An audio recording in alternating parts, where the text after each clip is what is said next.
Mesopotamia, southern Iraq. Tradition has it that this was the Garden of Eden. Tomorrow, it could be paradise lost.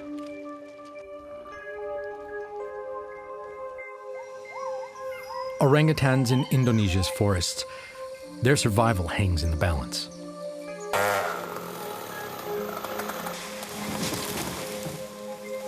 A nature reserve in Germany. Not long ago, storks were stilting among grazing cattle, larks were singing, and frogs were jumping.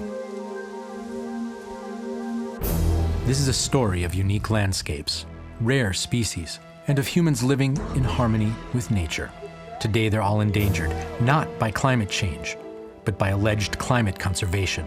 It's a journey to the dubious sources of so-called green energy. What's happening in the name of climate conservation and green economy is really a rampage against the natural world, a slap in the face of ecological reason.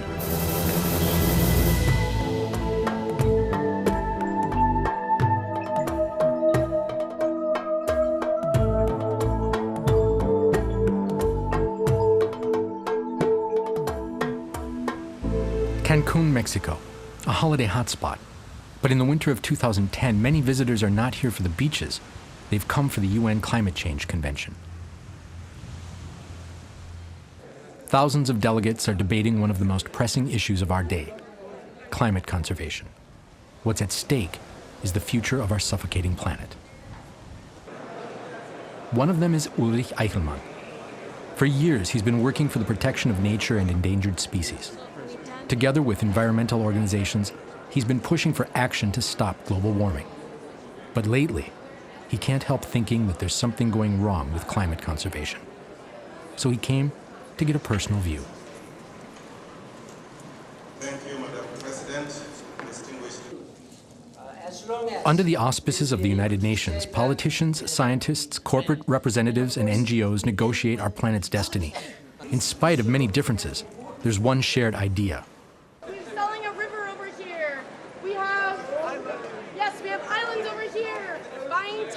To stop global warming, renewable energies should be massively promoted. Future energies should be clean, sustainable, and green. They should drive a global change towards a green economy. Come and make the right choice for a green, clean future, not a future of environmental destruction, of climate devastation. That's the choice in front of you. Sounds reasonable, but is it really? If we continue on this apparently green path, where will it lead us? Hydropower is one of the pillars of the propagated change. Some 50,000 big hydroelectric dams already exist across the globe. The damage they cause to nature and humans has drawn a lot of protest, so that during the 90s, only few additional dams were built. But now, dam proliferation is booming. I think that climate change is helping the hydropower energy because it's a clean source of energy and the technology is well known. Brazil is represented too. The country is a leader in promoting hydropower. So there's still a very big potential in the country, which is located in the Amazon. And the other thing we came here for is to show that the electricity sector is not destroying the Amazon. We have some plants there, and the plants that have been already made and the plants planned are going to take only less than 1% of the whole Amazon. Brazil is planning to dam up its rivers in the Amazon basin. The government's promotion videos give the impression that these power stations are in harmony with nature and climate conservation and are no threat to wildlife and natural vegetation. But is that so?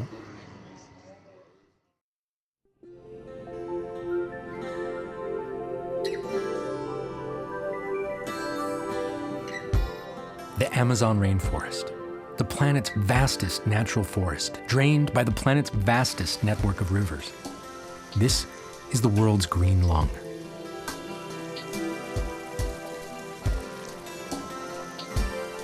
its biodiversity is without par. The Amazon boasts more than half of all the planet's plant and animal species.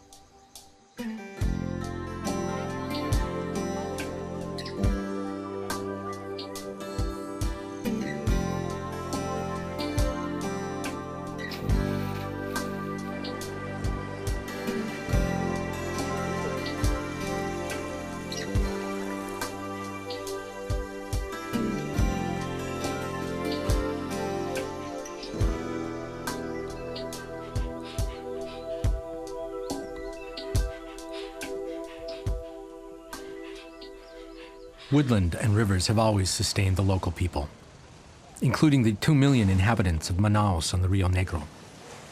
Day by day, enormous amounts of fish are processed and sold, and consumers can choose from a wide range of species.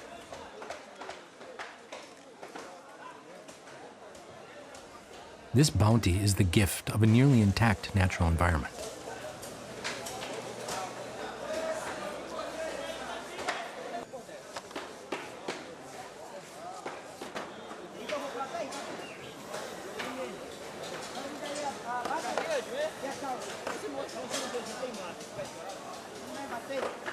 Most of the Amazon's tributaries can be called intact.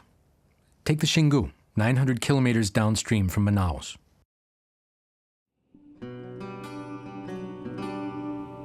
In the rainy season, this river's flow is greater than that of the Mississippi. All of Europe's rivers combined do not have as many species of fish. One unique feature is the Volta Grande, a 100-kilometer loop in the river's course with thousands of islands and cataracts. This is one of the Amazon's great natural wonders.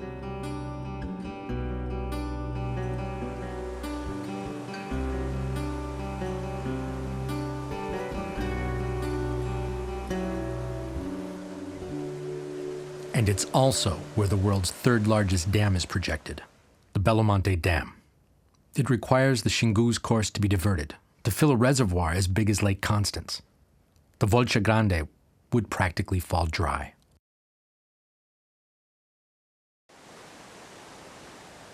The consequences for humans and wildlife would be disastrous.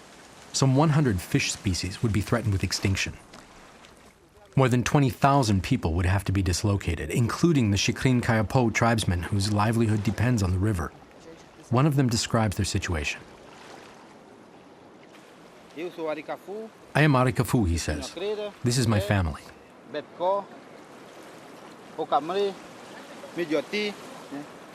We are indigenous, born and raised here. The Indios don't want the dam, he says. It will destroy all they have.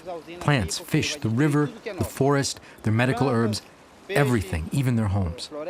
Many things would happen to the Indios' disadvantage. We want to live in nature, he says, as it is now, forever. If the dam is built, there will be a conflict and a war. All the neighbors and relatives will get together. Many villages and tribes will oppose this.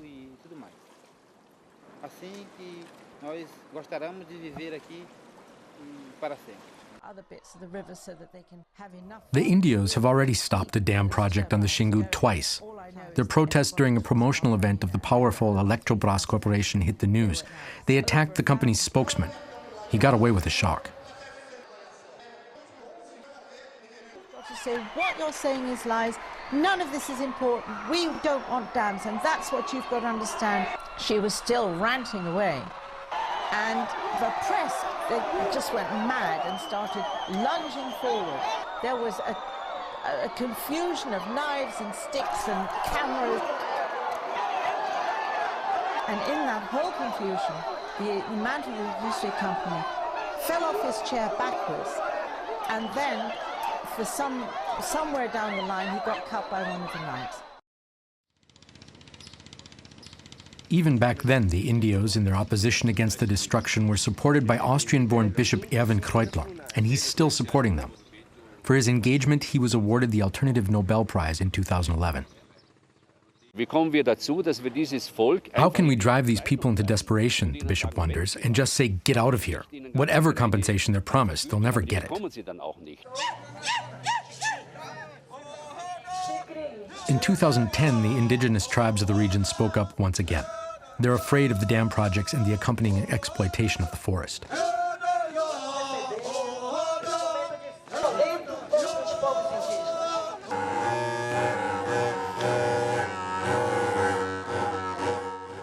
If they lose the river and the forest, they lose their livelihood. Is this the price for climate conservation and a green economy? According to Bishop Kreutler, it's the very opposite. The Xingu River will die. Nothing will be saved, a lot destroyed. He can see no logic in building dams for climate conservation when thousands of square kilometers of tropical rainforest are destroyed with an impact on the climate.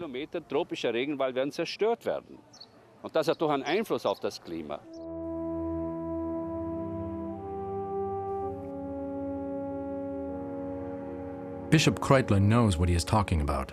A few decades ago, the Balbina power station was built near Manaus to produce clean electricity. Sounds perfect, but the reality is this.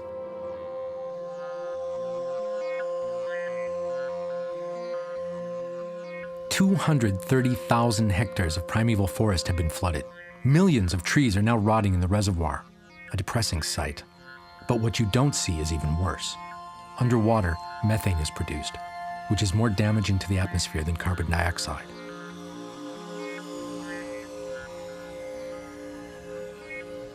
Balbina is like a gigantic exhaust, producing 20 times more climate damage than a coal-fueled power station with the same electricity output.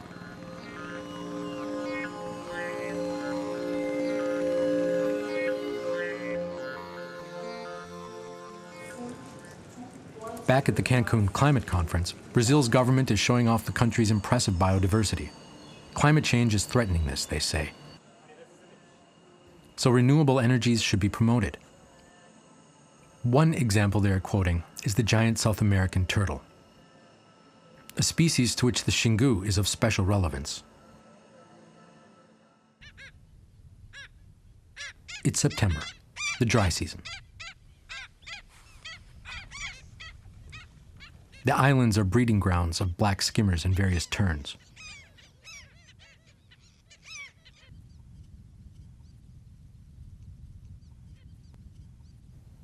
At dusk, this is the stage of a unique natural spectacle.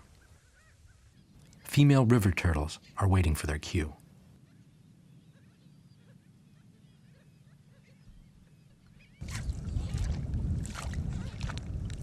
At nightfall, the beaches come alive.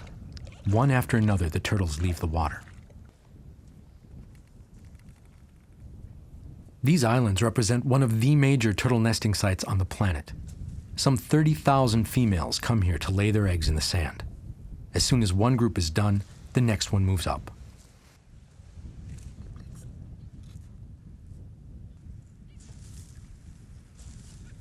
On some islands, there are so many that the turtles are still laying eggs at dawn. In a single season, 1.8 million eggs are buried in the sand.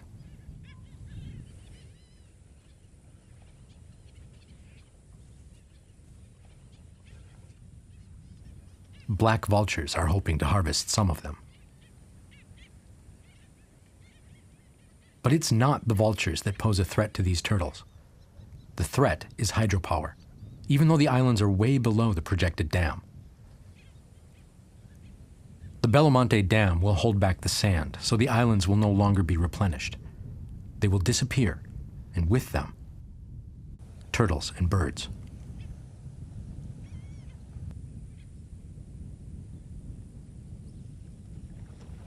Belo Monte is just the beginning.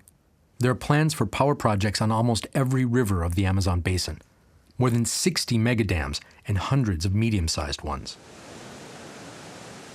Janssen Suenon, one of Brazil's leading fish experts, warns against the consequences for biodiversity. If all these dams will be constructed, we will lost maybe 1,000 species of fish in the world region. 1,000 species. That's 10% of the entire planet's freshwater fish species. So it's a very large loss of biodiversity. There is no turning back in this way. If you lost This species will last forever. The electricity produced here will be of little use to the local people. It will serve industries, especially aluminium production.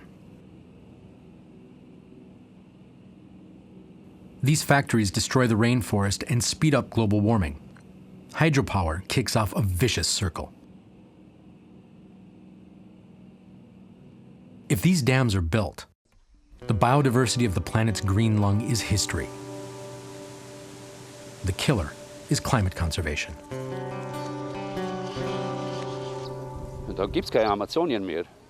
The Amazon will be gone, the bishop says.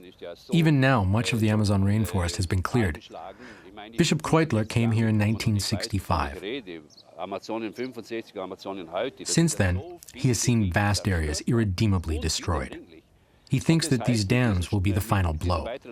After that, all we can do is sing a requiem for the Amazon.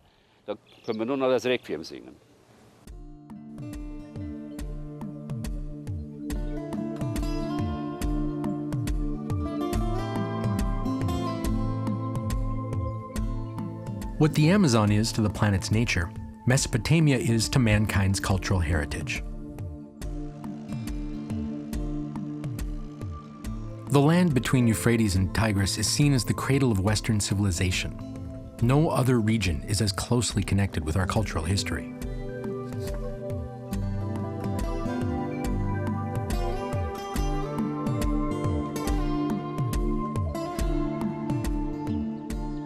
Our journey through Mesopotamia starts in southeastern Turkey, in the upper Tigris Valley. The Tigris meanders through a breathtaking scenery with impenetrable canyons and traditionally farmed steppes.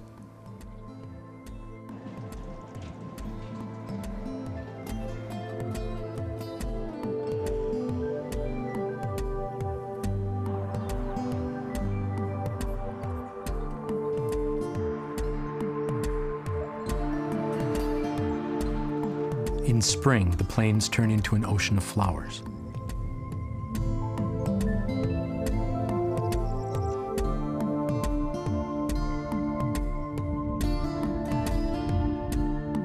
This is where ancient tradition and modern progress clash.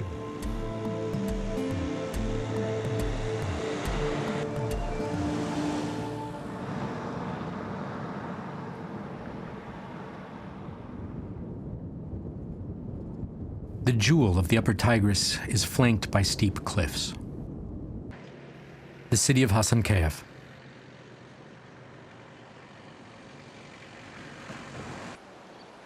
Hasankeyf's foundations were laid millennia ago. In the course of time, the people have dug some 6,000 caves into the cliffs. Many were inhabited until the 1970s.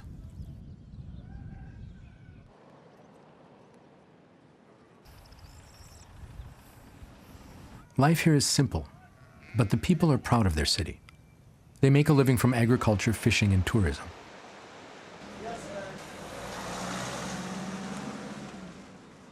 Hasankeyf is known to almost every child in Turkey.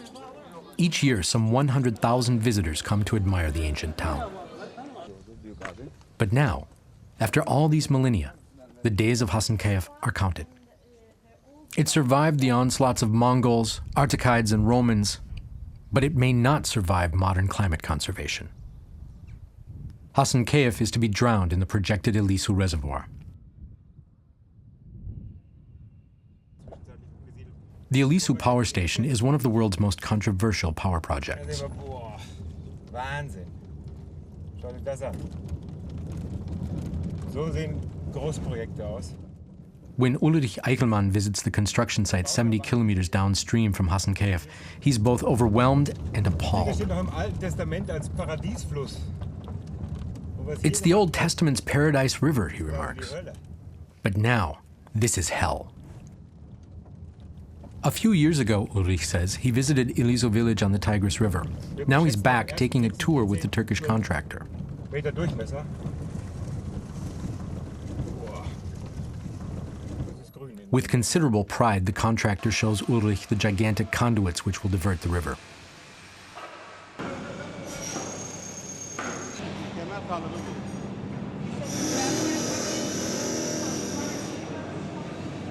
And when the Tigris comes, it's like, you better not be here. Of course, nobody will be here. Along the Tigris River, not a stone will remain unturned. A dam 135 meters high and 2 kilometers long will set the entire valley underwater. On this former shepherd's trail, heavy trucks are rolling. The gentle hills with their poppy fields have been blasted away. 100 villages will be inundated. 65,000 people will lose their homes.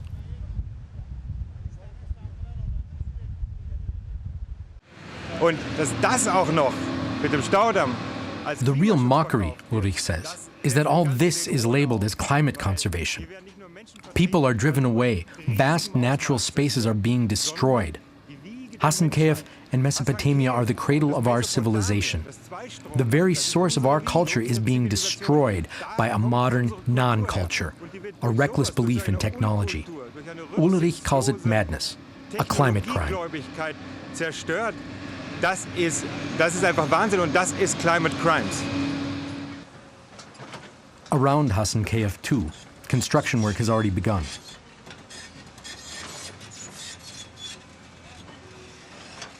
The top of the minaret marks the intended water level.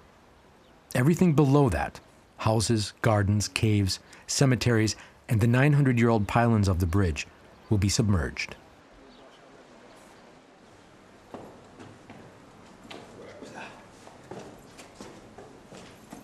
Not until they reach an ancient balcony above the caves, says Ulrich, do they begin to grasp the gigantic dimensions of that reservoir.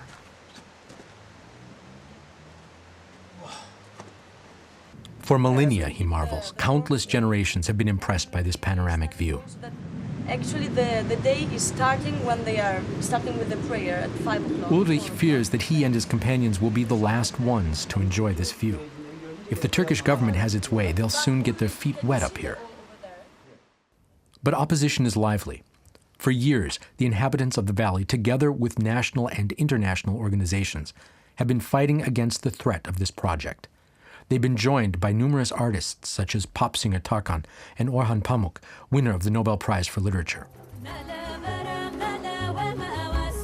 The singer Aynur expresses her disapproval in a song, and the famous filmmaker Fatih Akin made a video clip of it.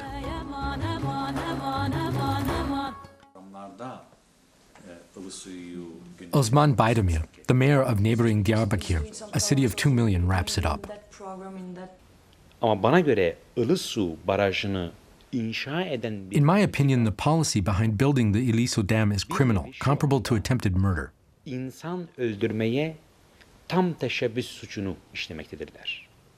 Eğer baraj Once the reservoir is filled, he says, Hasankeyf will be underwater. Hasankeyf boğulacaktır. Dolayısıyla hükümet The government will have killed more than one person, and the architects of this plan will feel like murderers after the commitment of their deed. Bana göre bir insanı öldüren kişinin yaşamış olduğu ruh hali neyse o ruh halini yaşamalıdır. But the Turkish government wants even more. It is planning a total of 1,500 dams across the country. After that, not a single free-flowing river will remain. The Turkish government sells this as a contribution to climate conservation. Baraj her ne kadar inşa edilmeye başlandıysa da Even though the dam is already under construction, we need to raise our voices until the last minute and continue our campaign to stop it. sürdürmeye devam edeceğiz. That's also the hope 1,000 kilometers downriver from Hasankeyf, along the Tigris in southern Iraq. Because the dam's impact would not be limited to Turkey, but affect a very special region in the neighboring country.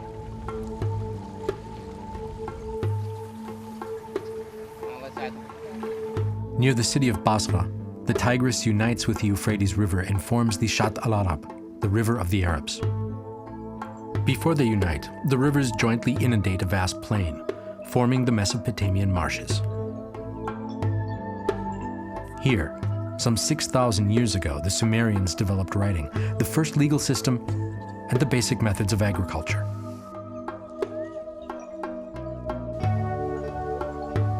Legend has it that this was the Garden of Eden, a paradise.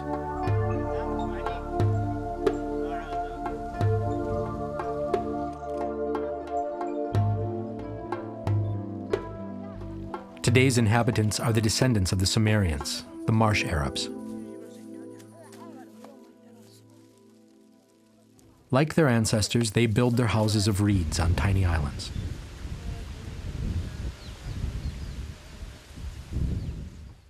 The swamps offer everything they need.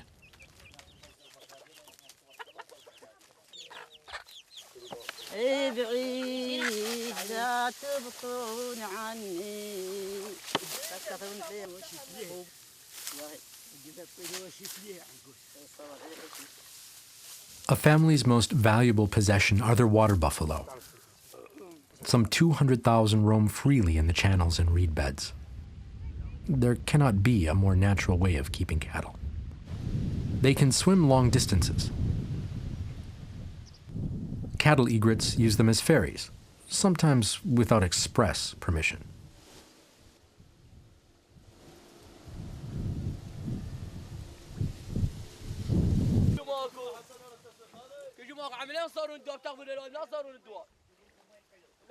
When evening falls, the buffalo return home to be fed and milked.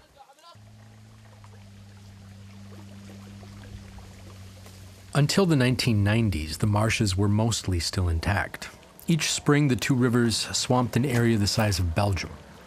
But as a revenge for the marsh Arabs' opposition against Saddam Hussein during the First Gulf War, the dictator ordered the marshes to be dried out by huge dikes.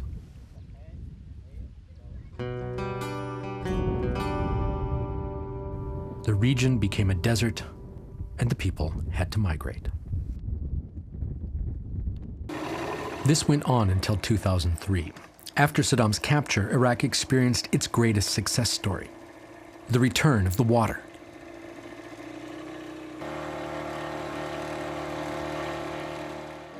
The people tore holes into the dams and the water could flow where it always had. Now the reeds are growing again and more people are returning. They're rebuilding their huts, raising cattle, and resuming their traditional way of life.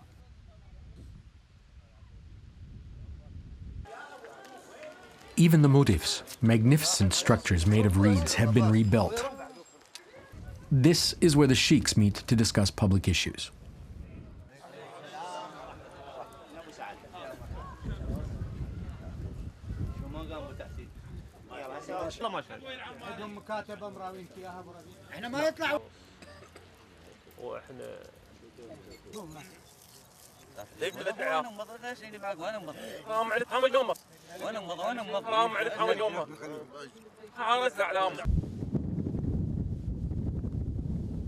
Wildlife, too, has returned.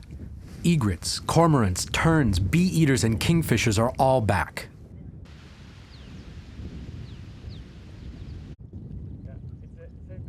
Millions of migrant birds use the swamps to rest during their journeys from Asia to Africa and back. It's paradise regained, in Iraq of all places. But it could be lost again, this time probably forever. Life on the Tigris depends on water and on Turkey's hydro dam policy. If the Aliso Dam and other projected dams will be built, the marshes are likely to turn into desert again. The dams would hold back the vital flow of water.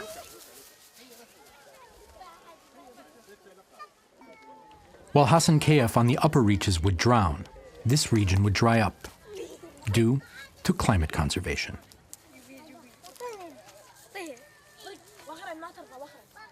One person who has struggled for years to save the marshes is Azam Awash, president of Nature Iraq. He wants more areas to be swamped, but that requires more water from the Tigris. This is a Sumerian brick. I am in the middle of the marshes of Mesopotamia. Until the 1990s, this was a water world, an Eden, if you will. Reed beds wherever you look, birds in the sky migrating, buffalo frolicking, people living one with the environment. Look at it now. It is a desert. Why is it a desert? Because water is being held upstream by dams. We have since been able to restore some of the marshes, But if Eliso Dam gets built, not only will this area continue to become a desert, the restored areas will become a desert. Dams have devastating effects downstream. Hydroelectric power is not green. Dams cause deserts. At this time, we can still see a unique, almost forgotten world here in Mesopotamia, with people living as they have been for many generations. This is truly a Garden of Eden. And yet it seems that we are poised to eradicate the roots of our civilization in the name of progress and climate conservation.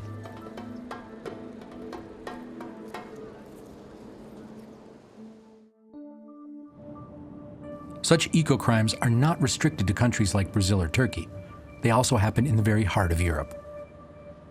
Germany is a worldwide leader in eco-friendly electricity.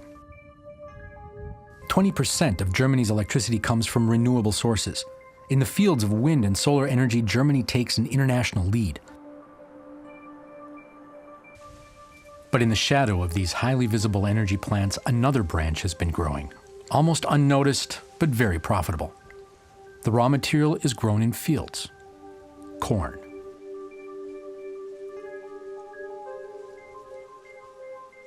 All across Germany, these domes are popping up like mushrooms. Biogas plants that turn corn into energy.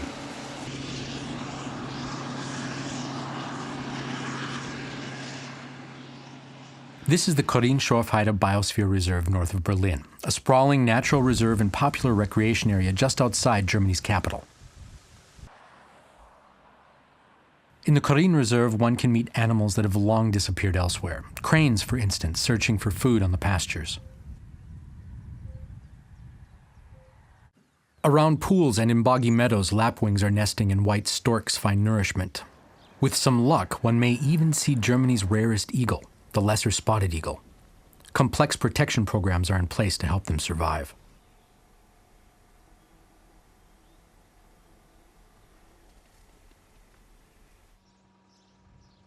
But the idyllic image belies reality. It's not new motorways or land drainage that threaten the eagle, but biogas.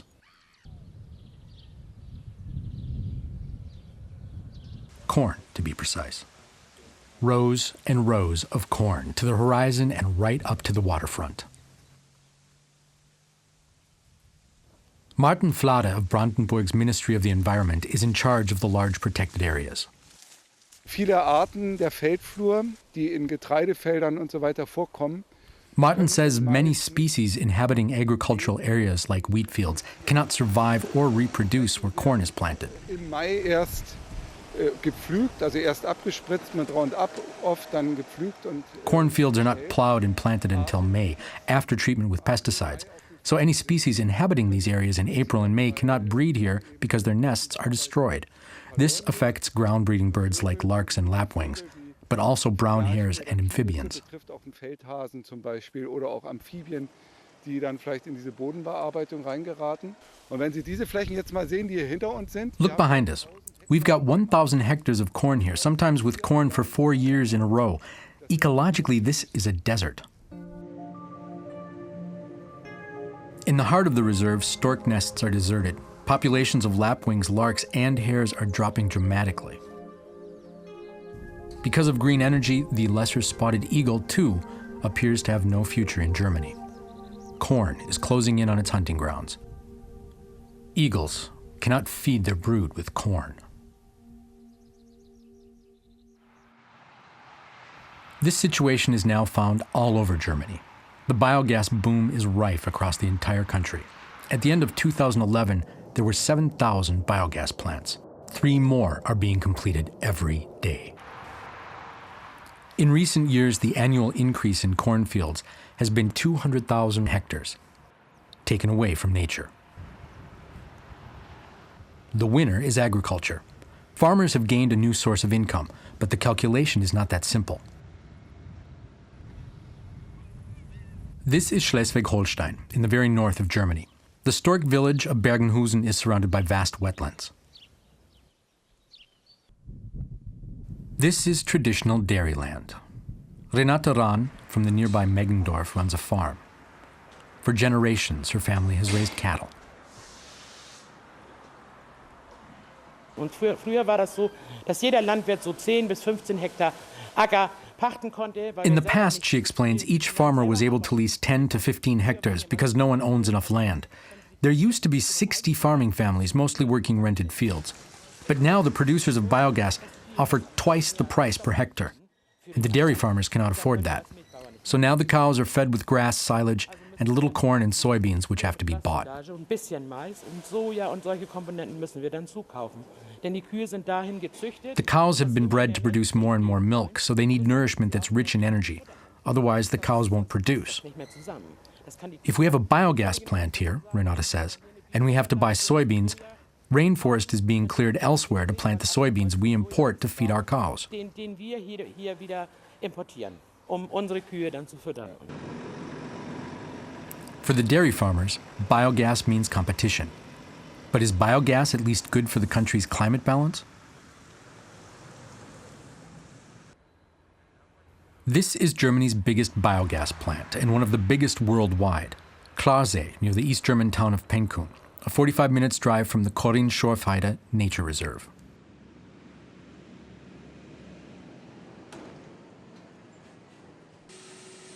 The plant's 20,000 megawatt output supplies 50,000 households with electricity. That's impressive. Even more impressive is the plant's appetite. Day after day, it devours 1,000 tons of corn. For a year's supply, 10 to 12,000 hectares of corn are needed. This is inefficient, as the comparison with wind energy demonstrates. For the same electricity output, a wind park requires only 400 hectares, just 4% of the land surface required for biogas. Biogas plants are land eaters. No other form of energy generation needs so much land for such a poor energy output. In the final analysis, the output is even less. If you deduct the energy used for the production of fertilizer and pesticides, for plowing and harvesting, the bottom line is nearly zero.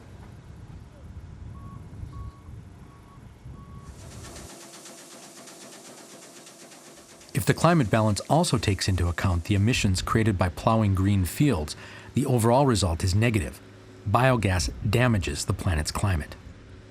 As early as 2007, the Agricultural Council of Germany's Ministry of Agriculture issued a very poignant report warning against the negative impact of this kind of bioenergy.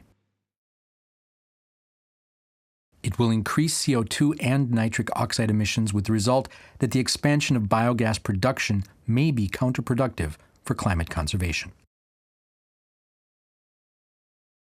In the light of Germany's climate conservation politics, these findings do not recommend the promotion of bioenergy production on agricultural land.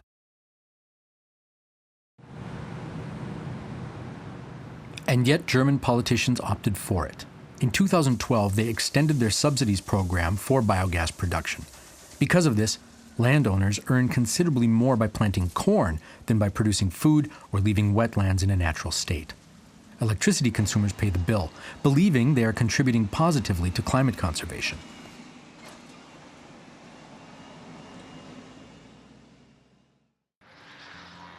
Our road traffic literally stinks. Our mobility is one of the main causes of global warming. Cars, trucks, airplanes, and ships produce 25% of our global CO2 output. That's why politicians sell biofuel as an alternative to fossil fuels. In the European Union, by 2020, at least 10% of the fuel we fill into our tanks should be plant products. Applied climate conservation without changing our mobility habits. The apparent ease of this is tempting.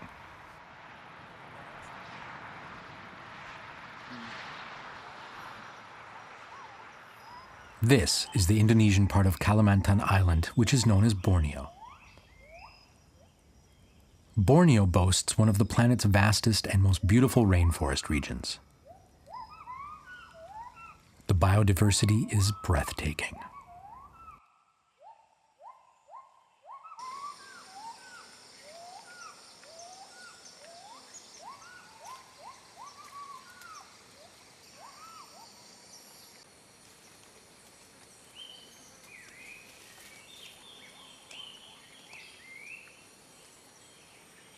This is the home of the orangutan. These primates live only here and on neighboring Sumatra.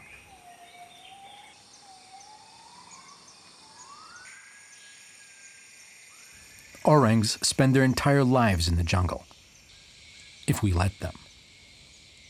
But we don't.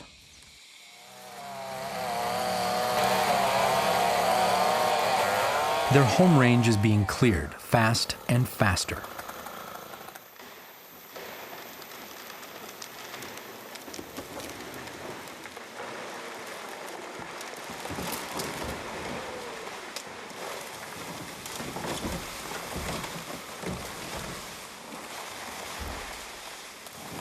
In spite of international protests, 2 million hectares of rainforest are destroyed every year in Indonesia, a shameful world record.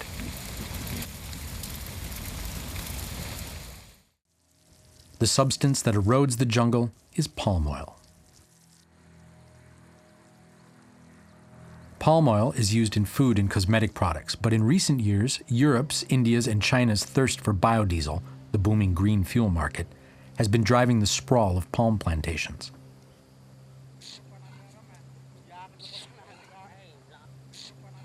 As a result, the orangs are not only robbed of their habitat, the plantations pose another danger. The owners regard them as pests and persecute them because they damage the young seedlings.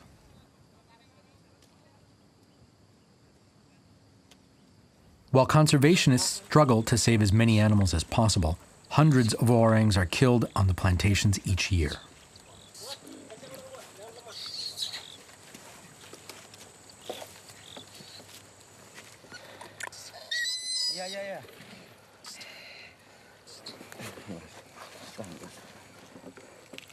The orangs become collateral damage of the fuel market, victims of climate conservation.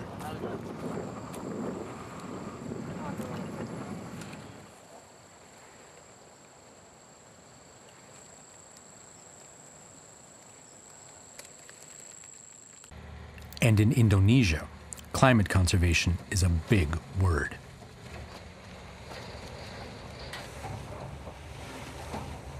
Neste, the world's leading producer of biodiesel, has just opened another refinery in Rotterdam. Maxime Verhagen, Minister of Economy of the Netherlands, praised Neste's investment. This refinery represents a huge investment in our economy and provides a boost to sustainable growth. It will help the Netherlands realize its ambitions as a leader of the bio-based economy and a major biomass hub in Europe. For the orangutans, this does not bode well. Today's total palm oil plantation area in Indonesia is already 7 million hectares. By 2020, this area will expand to 20 million hectares.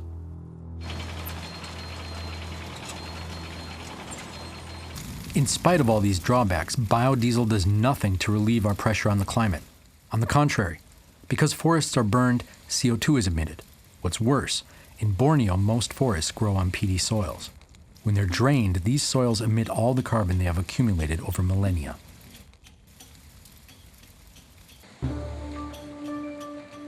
This is why Indonesia is the world's #3 climate rogue, behind the USA and China. Nowhere are the excesses of climate conservation as blatant as in Borneo.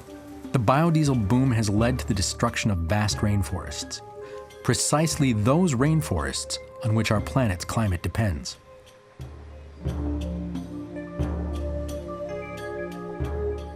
Tens of thousands of animal and plant species are being pushed to the brink of extinction. Among them, one of our closest relatives, the orangutan.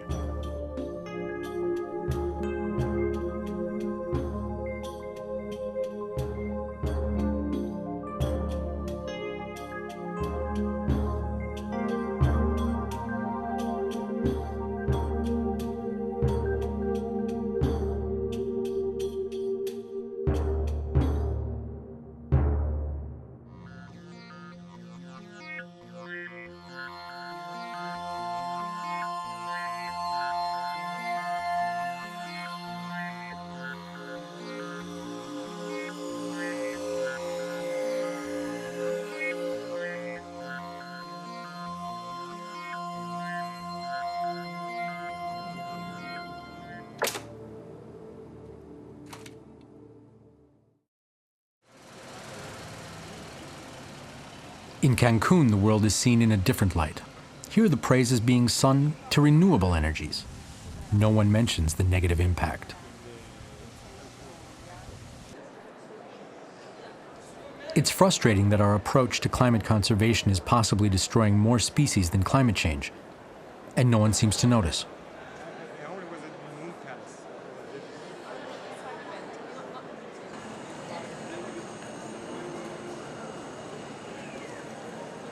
We may be the last generation that has seen all these unique landscapes in reality.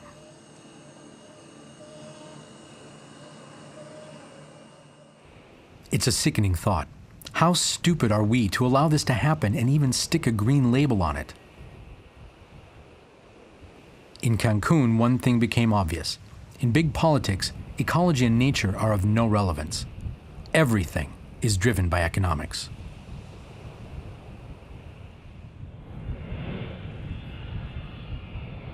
So Ulrich returns to Europe in order to discuss his experiences and queries with economists.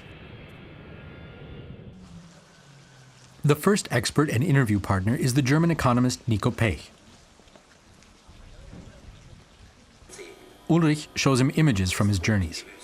Nico Pech has a reputation as a leader in alternative economic thinking. Der momentan praktizierte Klimaschutz. The economist thinks that climate conservation as presently practiced throws out the baby with the bathwater. It does not reduce emissions, nor is it compatible with our goals for biodiversity and nature protection, goals which are equally as important as reducing CO2 emissions. Ulrich is surprised. He's never heard such poignant words from either politicians or conservationists. Das wirkliche Problem moderner Konsum- und Industriegesellschaften ist das Wirtschaftswachstum. The real problem of our modern consumer and industrial society, Pech says, is economic growth which can never be neutralized in ecological terms, despite technological innovations. Almost simultaneously, Tim Jackson, one of Britain's most renowned economists, presents his thoughts on a sustainable economic system in Hamburg, Germany. He, too, regards relentless economic growth as the root of the problem. As parents, we like to see our children grow, so many people use that analogy and say, well, what's wrong with growth? It's a good thing, isn't it? We like things to grow. Trees grow, plants grow, children grow. But actually, they do up to a point, and then they stop. And as a parent, you know that very well, that you don't want your children to go on growing. It makes no sense. There is no model in nature of things that continually grow and grow and grow, and yet this is the model that we've taken as the basis for the economy. So it's a slightly perverse model, and it's perverse in all sorts of ways. First, that it makes no sense to be growing and growing when you're living in a finite place. Wenn wir so weitermachen wie bisher, wird es 2000. If we continue in our ways, Nico Pech says, there will be no more natural spaces by 2020 or 2030 because we've eradicated them in the name of green growth. Having the same impression, Ulrich asks, what can we do to avoid at least the worst?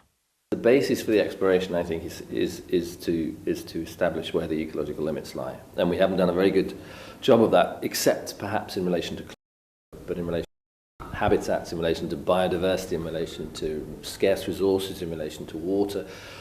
We run our economies as if they don't matter. We run our economies as if they're not the basis of the supply chain for every industry that we have. And it's nonsense to do that.